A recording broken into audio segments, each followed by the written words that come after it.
Mr. Chairman, do you know anything about whether investigators may be closer to finding Abdeslam? Do you think that they have a sense of whether he's still in Europe or if instead he may have made his way to Syria?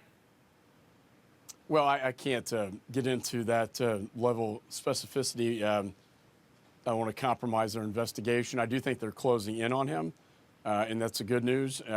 There are many involved in this plot. It's a very sophisticated plot, an external operation that we've seen from ISIS. You mentioned the bombing of the Russian airliner. This is a new ISIS, a new chapter for them to be able to conduct 3 external operations in just recent times. We're very concerned about their capability against the United States as well. So you're saying that authorities are closing in on this terrorist at large in Europe or perhaps in Syria at this point. I guess can you talk about that a little further? Why you're basically saying you're encouraged about where this investigation has gone?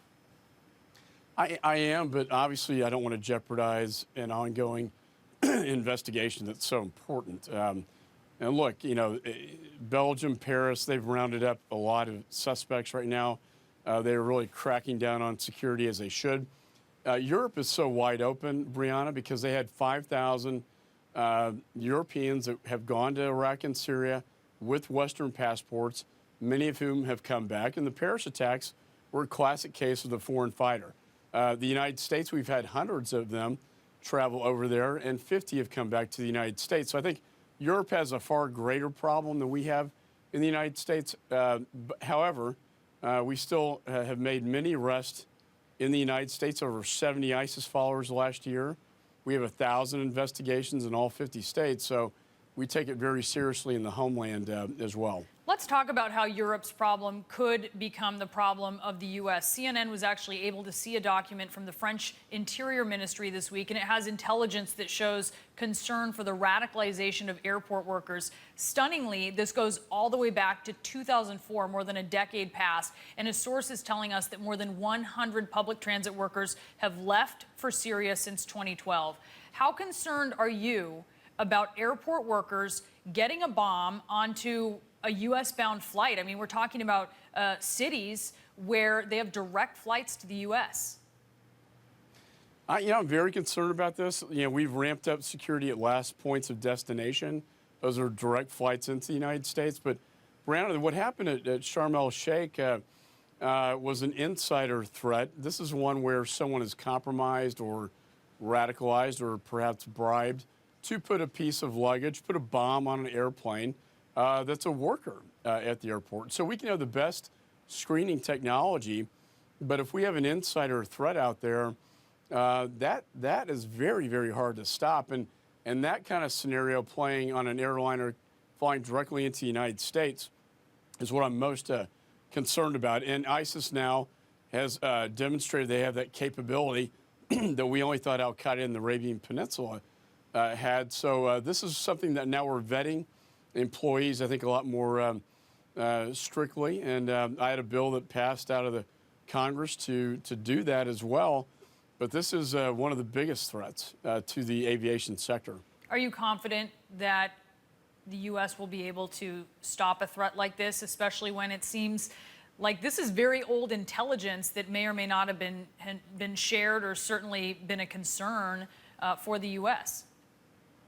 Well, we know that originally they wanted to target a Western airliner.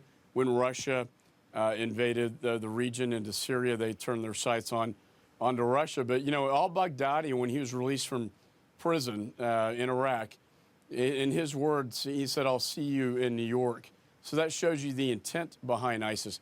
Do they have the capability? I think their capabilities have ramped up recently far beyond what we thought they were capable of doing. And I think the bottom line is, until we deal with that threat where it exists, until we drain the swamp in Syria, the swamp is going to come to the United States. And I think that's what we need to be focused on. Our National Defense Authorization Bill requires the president to come up with a strategy to defeat and destroy ISIS, present that to the Congress. So I hope while he's talking about climate change in Paris, he's also talking about how can the NATO forces and the U.S. coalitions forces and possibly the Russians work to defeat and destroy ISIS. I want to ask you before I let you go about Friday's shooting in Colorado Springs.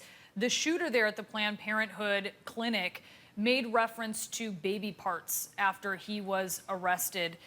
Planned Parenthood calling this an act of domestic terror. Do you think that women are safe going to Planned Parenthood clinics? Well, this was a horrible tragedy. It doesn't advance the pro-life movement. Ending lives doesn't advance that. I think this is a case of mental illness. We have found that under current law, if you're adjudicated mentally defective, you can't purchase a firearm. What we found is that too many of these cases have not gotten into the system, like the Navy Yard shooter. And I think we need to look at, there's legislation to put more of these cases into the system so that we can try to prevent something like this. But, you know, I mean, it's just a very sad event that, I can see why women would be concerned. I know that with the clinics that the security is being heightened. Yeah, we know that's happening in a number of cities. Congressman McCaul, thanks so much for being with us. Really appreciate your time this morning.